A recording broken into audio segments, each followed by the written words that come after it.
I was thinking about what are some things that are free in life on my way up to the office to try and make me a little more happy.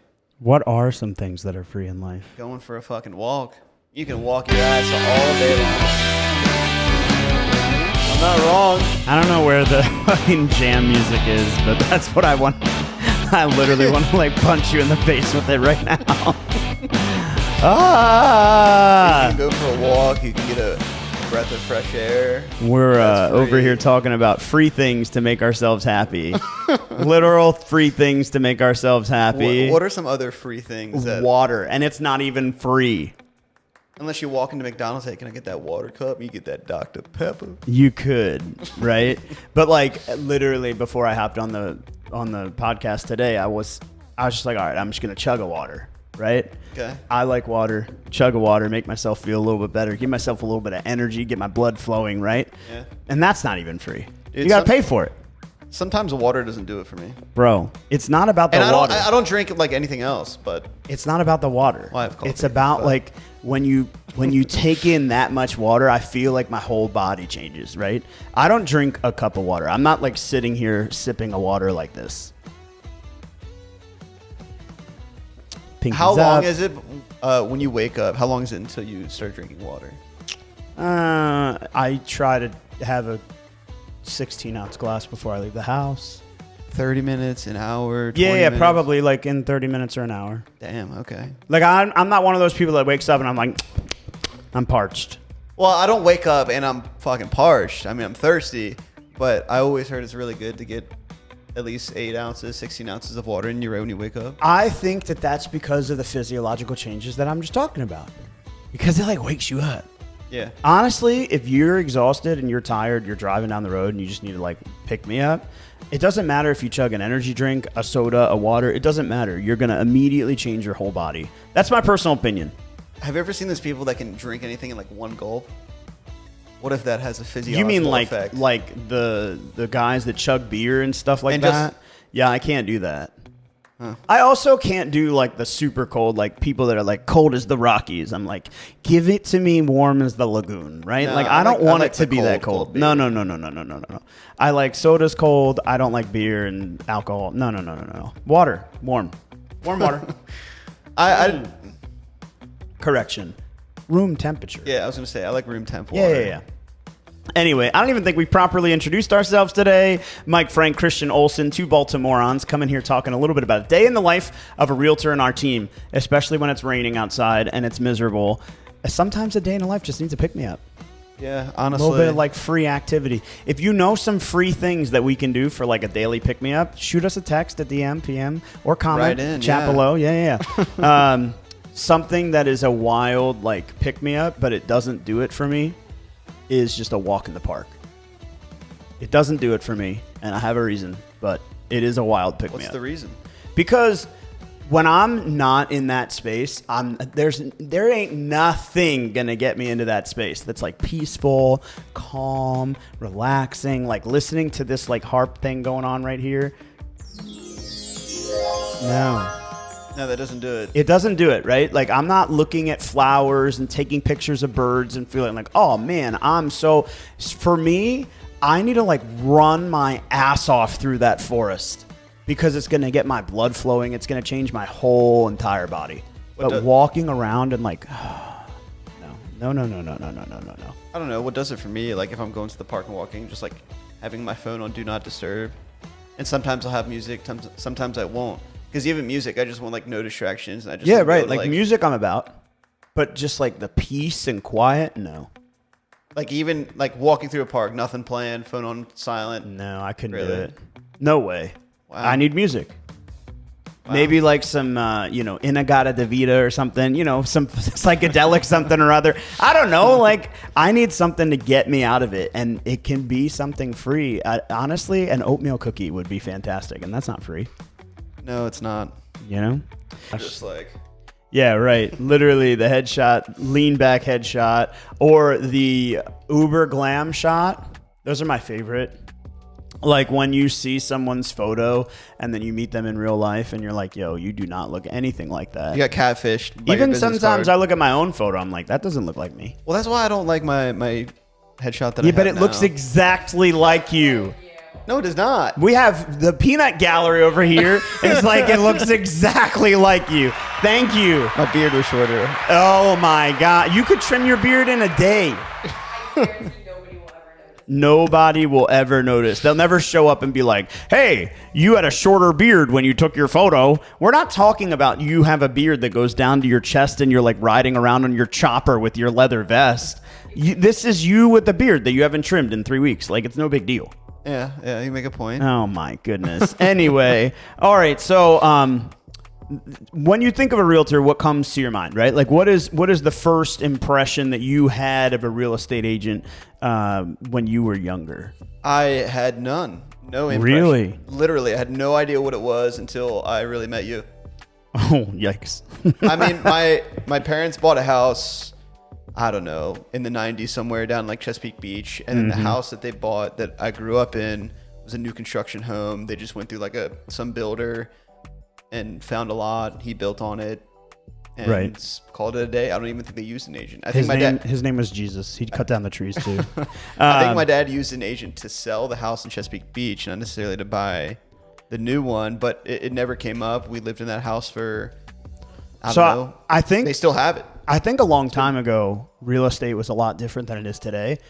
My first impression of a real estate agent was John's real estate agent. The woman that sold John's parents their house. Yeah. Some old lady, and she like waddled her way into the house, We're all there sweating our nuts off trying to move in, but whatever. And she's like, oh, I have a deli tray from Santoni's, right? Which it was fantastic. In case you don't know, Santoni's in Reisterstown, in Glendon, technically. Fantastic deli platter. So shout out to them. But she brought 2 of those. And she brought like a voucher for a pizza or something. And then she was like, bye. And that was like my first experience. It was basically I would like say your like grandma. The first time that I experienced what it was like in real estate. I mean, I knew you were working at Bond Street since probably 2018, give or take. R.I.P. R.I.P. Bond Street Social. Yeah. And like you would come in on the weekends, maybe a shift during the week here or there. It was kind of like a part-time thing at the restaurant.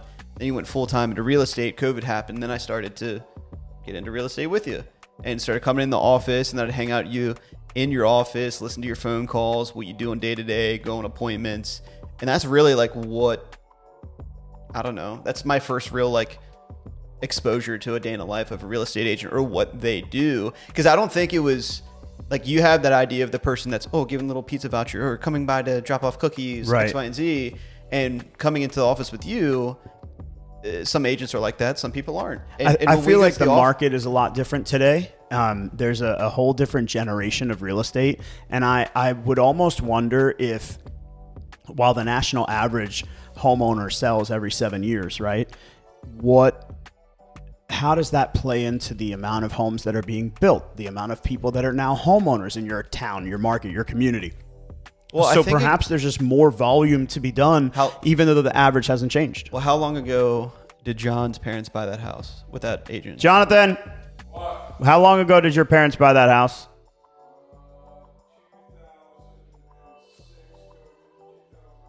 2006 years ago. So 2007 years ago. So going back to 2007, where real estate is at now, very heavy on the internet, whether it be the MLS, whether it just be content, media, getting information. Dude, I was talking with an agent the other day, and he said you literally, like, before the internet was a big thing with real estate, you have to go through a real estate book and call the people, broker, and have to figure out what listings they have. I heard that brokers would, they would go to other brokers. I'm not really sure, right? Like they had a spiral bound notebook, right? Yeah. Like a book that would be delivered every Monday, and that would be their listings, or I don't really know. But back then it was about understanding the community, because it was the value that you held, that you knew the properties that were available in the community. And I feel like today the value is not the community or the property, it's the process. Mm-hmm. And so, our daily activities are so surrounded by making the contact to the consumer. It's a little bit more I don't want to use telemarketing because it's not, right? But I had a conversation with one of my clients today. As I drove back to the office, I got news about something and I called my client and I said, hey, here's what's going on in your transaction. I want you to know, right? I'm updating your situation. I'm letting you know your file is moving forward. Right. That's a part of my job. Yeah. And then conversely,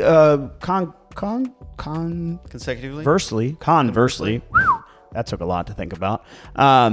Conversely, another part of my job is making phone calls to people that I don't have a relationship with. They're not cold calls. These are warm calls to people that might have inquired on a listing, or maybe someone that came to my open house, or someone that came to one of our rental properties. A rental property, yeah. Right? Someone that might have moved into a rental property 12 months ago, and I'm calling them to say, hey, what have you done to position yourself for financial success in the future? Now, that may seem like a cold call to everybody else out there, but to me, I'm like, hey, remember me? We had the opportunity to chat. We talked about this. Your son was so cute. How are your kids? Did you guys give birth to that baby? How's the 2-year-old dog? Did you get a cat? Right. Like, it's not a cold call anymore. It's a relationship that we're continuously working on.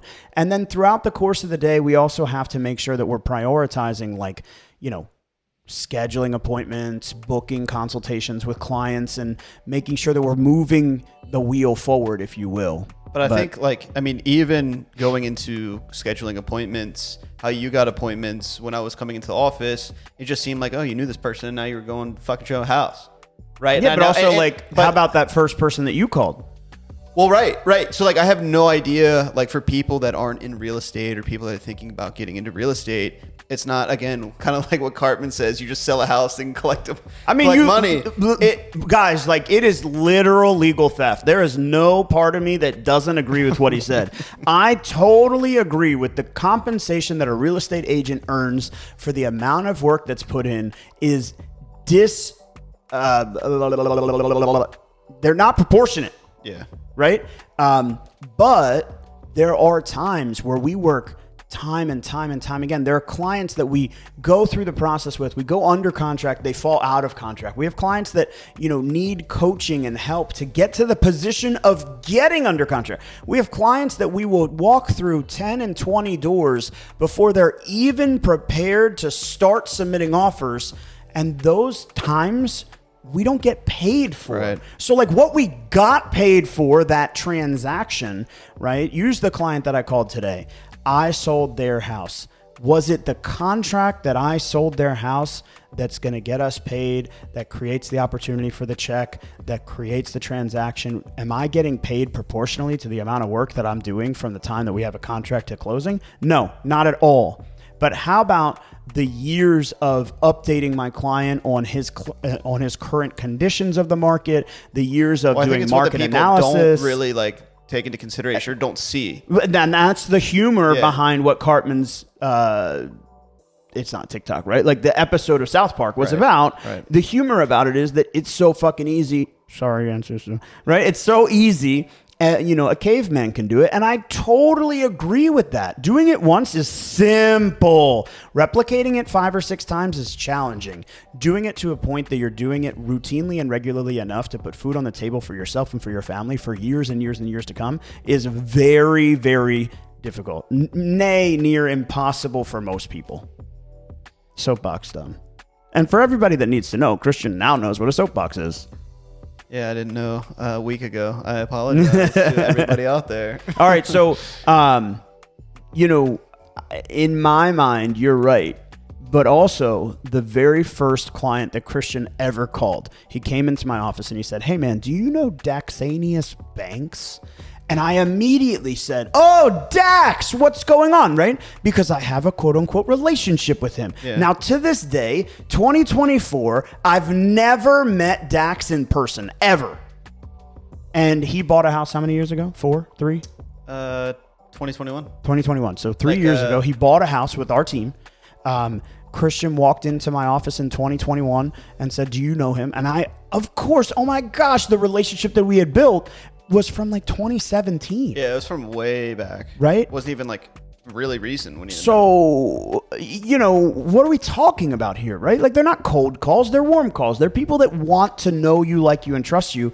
And by bringing our expert knowledge And that's something that we left out of our blog here was when we're starting our day and we're doing our morning routine and we're learning our market area, we didn't spend enough time with the education piece, right? Because we do spend a lot of time on the market analysis and strategy sessions. I guess that would kind of be what we had just got off minutes ago. Oh, hey, look at us. Fast forward movement. Yeah. You know, we do have a couple training sessions throughout the week and times to sit down and educate ourselves on what's going on. We have one every Monday morning from, I guess, 8 to 8:30. Well, 8:45. 8 to 8:45, 8:45 to 9, 1 to 2, this time here. And then we've got Tuesdays, we do role play calls. We have team meetings. Wednesday, we have team meetings. We have training calls. Thursdays, we have team meetings, role play calls. Like, there's so much that we do that people fail to realize how much goes into the actual skill building part of our industry. Yeah. Yeah. It's everything that you don't see. You know, as weird as that sounds, I mean, there's so much that goes on behind the scenes, and like Mike had said, showing somebody 20 properties before they're even ready to write an offer, before they even get to that point. I work with people that are a year out trying to help them prepare to get ready for the market. Hey, these are what we should be. This is what we'll be seeing in the next 6 to 12 months, and how is it going to affect you from today till that point till you're ready to buy? When you're showing property, what are some of the tips and tricks that you give your clients? And maybe it's a market strategy or an approach to a negotiation. How do you stay on top of those things? Like, what do you do to, this is something that I'm going to tell Bob and Sally today when I see them? Well, okay, one easy one. It's not necessarily showing property, but the latest inflation report or CPI had come out, and inflation was under the threshold or the mark that they were really aiming for. They're aiming for 0.2%, and it came back at 0.65. This is the call that we had with Ryan. I don't think it was today. I think it was last Monday, right? And it's hinting at the Fed cutting rates in September at like 90%. Yeah. So all these people that are holding out, hey, if we're thinking about buying in the next 6 months, maybe we consider this fall. I honestly cannot with people that are still holding out. I can't either. Like, but I'm just sitting here thinking to myself, how many of you are still holding hope for your like high school sweetheart? How many of you are still like, that's what we're talking about. Yeah. Come on. The market has, I remember in period X, I think it was like 2017, 2018, right? I was meeting with a broker who I have a ton of respect for, and we sat down and we talked about, something specific. And one of the things that he said was, hey, are you ready for what's coming? Yeah, I mean, I think so. Right? Like, are you ready for the apocalypse? It's coming. It's going to happen. That's what they say, right? Like that kind of thought process. Yeah. So in real estate, the argument was, are you ready for what's coming? We've never in our history had a bull market last longer than 8 years or last longer than 9 years or something, whatever the number was, right? So correct me if I'm wrong. We've never in our history had a bull market that lasted longer than 9 years. And we're going into our 9th year. So either this year or next year, we're bound to enter into a bear market. And for those of you that don't know, bull market means good, bear market means bad. Bear, hibernate, bull, attack. That's the way I think about it, right? And so it gave me some pause to think about, hey, what are we doing to position our clients in a place where they can be successful, even in a bear market? Well, what I decided to do was continue with my knowledge, my skill building, my growth and development, and continue to proliferate and share with my clients that, hey, if the market turns, this is what you can expect. If the market changes, this is what you can expect. Right. But meanwhile, we're in like 2029 over here, and we still have yet to find ourselves in a bear market. We've still yet to find ourselves in a real estate balanced market since COVID. We've still yet to find ourselves in a place where real estate is not a good investment for the next 1, 2, or 30 years. And yet people are still sitting on the sidelines saying, I'm going to wait. I think it's, for what? Well, I think me and you both know it's probably number 2. An excuse for something else that's going on. My favorite is when I know it's an excuse. And I like low key want to be like, hey, you don't want to be with this person, do you? True or not? That's true. That's true. Right? Like, hey, you don't see a future with this person. Right? Just break up and buy a house with me. I mean, first of all, I've done it. And second of all, there's always a reason. I agree with you. Some people are just afraid. Honestly, like the fear of change is a real thing. Yeah. Well, it also introduces like a whole new lifestyle that maybe some people, again, aren't necessarily ready for at that given moment, which is totally fine. But swinging lifestyle. It's a whole new lifestyle. I don't use I'm waiting for the market to crash as an example or an excuse not to better yourself and get into that position to learn more and to buy. I think the learn more piece is the key. When we're out on showings, I want to double down on the learn more. Like my first day, I'm like, all right, guys, so this is going to be real weird. Right. And they're like, okay. I'm like, hey, do you know what that is? And they're no. I'm like, that's your sewer pipe. Yeah. That's where your poop goes. It's like a weird thing to talk about, but if you don't know, what are we doing? Well, it's like to go out, see the sights, smell the smells. Right. You know, and when people walk in, I'm like, hey, we're going to see some property. Like, you're going to take a look at a listing online. You'll be like, oh, this is going to be great. This is going to be so much fun. When you get there, you're going to walk in, you'll be like, Christian, what the hell is this? I mean, you know, and it happens. It happens, right? All the time. But you're going to learn more about the properties, what you're looking for, what it's like to walk through a home. What's the term that I'm looking for? Not livability, but functionality of this home. I was like wondering where you were going with that. I was like, what is like the functionality of this home in regards to how you and your family are going to live and what you need and what you want. We've talked about it online. We've sat on Zoom, chatted about, hey, you're looking for 3 bedrooms, 2 bathrooms. You want a yard, you want a single family home. Do you want a split level? Do you want a rancher? Do you want this, that? And some people don't even know where to start. So when you go in, functionally, maybe a rancher is going to work better. That one level home, right? And you don't need climbing stairs. Just stuff like that, right?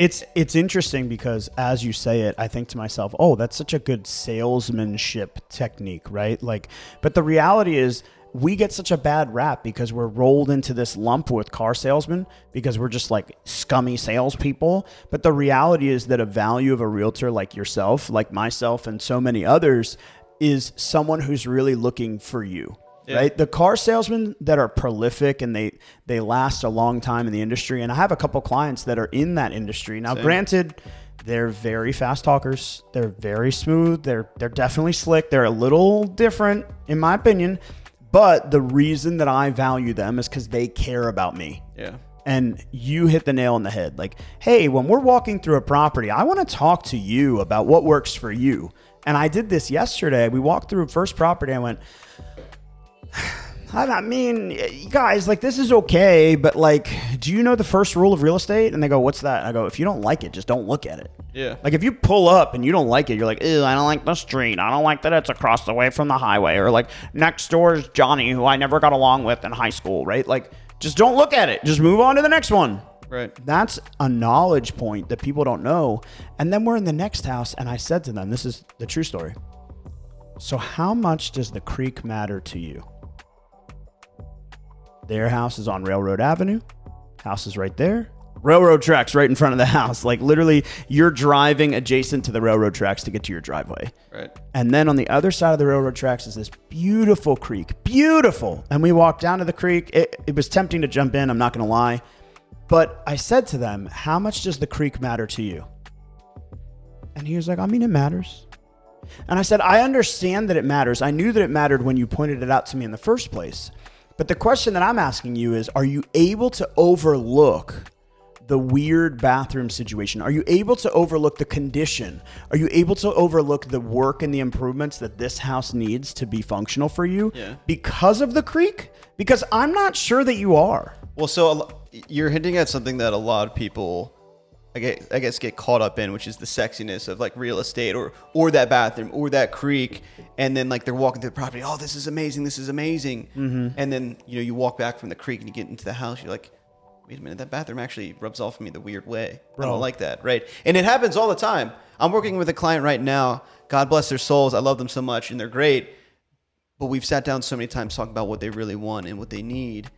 And then after every time we go out to a property that doesn't even really match what they're looking for. I have to remind them, hey guys, it's your first time buying a home. I know it can be confusing. I know it can be stressful. You might not be sure how to navigate this, but remember, we're looking for this. You guys have expressed it to me 3 times, right? And not that I'm trying to be an asshole saying hey, we've talked about this 3 times, but like having their best interest, saying, hey, you remember, this is what you guys are looking for as a family. When you guys paint your family portrait, what does the house look like behind it? And this is what it is, right? Yeah.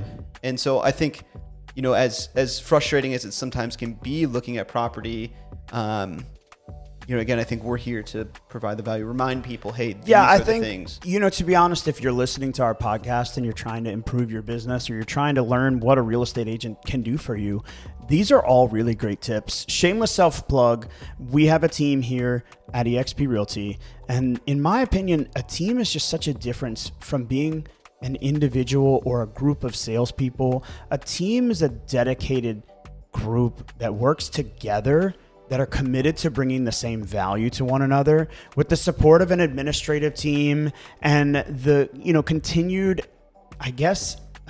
specificity of each person's role and responsibility. We can really give our clients the opportunity for exceptional service and trust so that they can feel valued throughout the entire process. I think the other thing that we should talk about is like, hey, when you're showing a property or when you're talking with a client, how much do you feel having a team can be a value and or a detriment, right? And no longer on self-plug, right? Now we're talking about what is the value of working with a team, or what is the value of working with our team as compared to working with, some agent that you knew or know when you're considering hiring a different realtor. Well, I think it's great to have a team, or to at least have a circle of people around you in the real estate industry, because you can have that collaboration, right? You mean from an agent standpoint? Yeah. I totally agree with you. But I mean, I guess also from a client, it kind of trickles down, right? Because what I learned from you, what I learned from Heather, what I learned from everybody that I work around are different perspectives. Right. And like, let's be honest, a lot of shit in real estate doesn't fucking matter. And there's agents out there. Beep. Sorry. I'm kidding. No, I do agree. There's those single agents that are like so stuck in their way. They're not there to change. Or teams. Okay, great. Yes. Okay, sorry. I'm with you. But I learned so much perspective about being on a team. I learned so much perspective about other agents. You've been in the industry for 10 years, 11 years, 12 years. Yeah. Heather's relatively new. I've been in it for 3.5. And then some of the other people that have kind of come and go over the years, and the connections that you've introduced us to, I get to learn so many new perspectives. Even as you said it, sorry to cut you off, even as you said it, from a client standpoint, right? Like, how valuable is it? Okay, shameless self-plug. If you were to join a team like ours, right, your clients get this experience. And now back to the client. The client's opportunity is to have more than one sounding board. So an example here would be, hey, Courtney Looker. Yes. Oh, geez. Hi, Court. Right? Courtney Looker reached out. She inquired on our website. We had an opportunity to meet here in Baltimore. We were able to sell her home here in Baltimore. Not only was I a value service for her, but our admin team was a value service for her. Our marketing team was a value service for her. Even our photographer provided her a value and a service. And when she had questions about the photography, she was able to reach out to our marketing team and ask. Then she came to me to corroborate the answer. It was a sounding board of multiple points of contact. And then she bought a property in a totally different market, and you had the opportunity to work with her, but yet she had the same sounding board between our marketing team, our administrative staff, myself as a sounding board, you and our lending team. It really made a value service for her as a consumer to have more than one voice to hear. Yep. When you're working with an individual agent, they can be really, really valuable. And if you're an A-type personality, I can see why that would have an appeal to you. My fear as an A-type personality is that by giving into that appeal, you're also asking one individual to take on the role and responsibility of many and trusting them with your biggest purchase. So for me, a team is a value opportunity. Yeah. And I think it's a value for our clients. There was one time I was under contract on a property, and John might remember because I think the email came through or something. And this listing agent had literally just told me, I don't care, do whatever, I'm too busy for this. And I'm like, what the fuck? And she sent it in an email, I think to me and John. She's like, I don't care, just put whatever. And like let it be because she couldn't handle the load of work that she had. Whether it was I do remember that transaction. whether it was like another listing she might have had or working with a buyer, one of those or like where an inspection or some document she couldn't do. Like she just didn't have the time. She didn't have the ability, the care. It was one of those where you went into a store and you wanted to buy something. You asked a question. You had intention of buying more items, and just the way that the person behind the desk made you feel, you just walked out without spending more money. And there are real estate agents that they make you feel in such a way that you just don't value the opportunity to work with them again. And as realtors, we experience that far too often, but we could talk about our professionalism. I was just talking about like this solo agent who couldn't handle her workload or didn't know how to handle her workload versus if that client, instead of going to her, went to somebody that was on a team that had more support. Yeah, I agree. There can be a huge difference. And there are a ton of great killer solo agents out there. Honestly, not knocking that at all. There are so many solid solo agents. But it's just a wild industry. Final thought. If you were giving someone a piece of advice, starting their career, continuing to grow their career, or entering into the real estate market for the first time as a buyer or a seller, what would be that advice? So just a client. Could be a client. Could be an agent. We said buyer or seller. Yeah, client, buying, selling, or an agent. Getting into the industry or growing their industry. The amount of time that you put on, you should also be taking off as well. The time that you take off, maybe I said that backwards. The time that you take off, better for you. Also put back on. I will say it better for you. Okay, so if you're going to have the flexibility of schedule to take time off, when are you taking time on? Yeah, but also I think this third year has been my busiest year in production, but also like workload on the computer, doing other things outside of just listing property or helping people buy or sell. Like it's just been busy all around, like trying to prospect more clients. And I've been so grind. As to where sometimes you lose like, oh shit, I should go for that walk. Yeah. Like I need to get my mind right. So like you can grind as much as you want, but your mental health and like what you can take on and what you can do, I think should still be one of your priorities. And maybe that just goes across the board for someone running their own business. I mean, it definitely does. I think the challenge for our industry is people think that they can be a flexible schedule. They can do whatever they want. They can work multiple jobs and they can be a mom and a dad and all the other things. But the reality is if you're going to have that flexibility of schedule, you have to be prepared to take time on. And that's the biggest thing. My final thought would be if you are a agent, you're trying to grow your business. If you're a client, you're trying to win in the crazy buyer's market that we have, or you're a seller and you're trying to get your home sold, you should be reaching out and talking to people that you trust. In the end of the day, it doesn't matter whether you're a brand new agent or you're a seller that's been selling houses for 10 years. If you're working with someone that you can't trust, you can't ask questions and get an answer that you can have confidence in, you shouldn't be doing it. I think that having someone that you trust is the most important thing. Yeah. All right. Anyway, on that note, there's a lot of things happening around town as always. And if you guys haven't been to the other side of the Bay Bridge, St. Michael's is one of the cutest towns, in my opinion, on the entire Eastern Seaboard. It's way less populated than places in, up northeast. They are having the Waterman's Appreciation Day. It's a whole event with boat docking and speed boating and boat rides and live music, kids events, and seafood all around. Make sure you get out to St. Michael's mid-August. The day is August 18th, but of course it expands for the whole week. There's a Maryland party. There is a Maryland party. Oh. It's a real estate group. But also, speaking of real estate, we have, EXPCon is coming up. The Tom Ferry Summit is coming up. We've got Maryland Realtors event down at the beach coming up. There's a lot of things that are happening. Golfing. Oh, and Christian's doing golfing. We went golfing last August 10th. Let me know if you're interested. Gang. All right, people. Well, we look forward to seeing you guys real soon. If you ever have any questions about joining our industry, getting into our team, or having any thoughts of buying or selling, reach out to us on our website at frankoliverco.com, or you can always reach me on Instagram at michael.frank___, or here at our office. And as always, you can find me on Instagram at Christian the Deadhead. Thanks, guys. Deuces.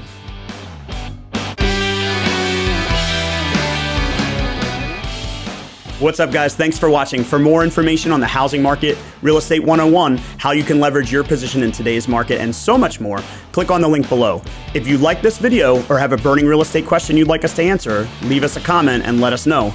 Don't forget to like and subscribe so you never miss an episode, and we'll see you again real soon.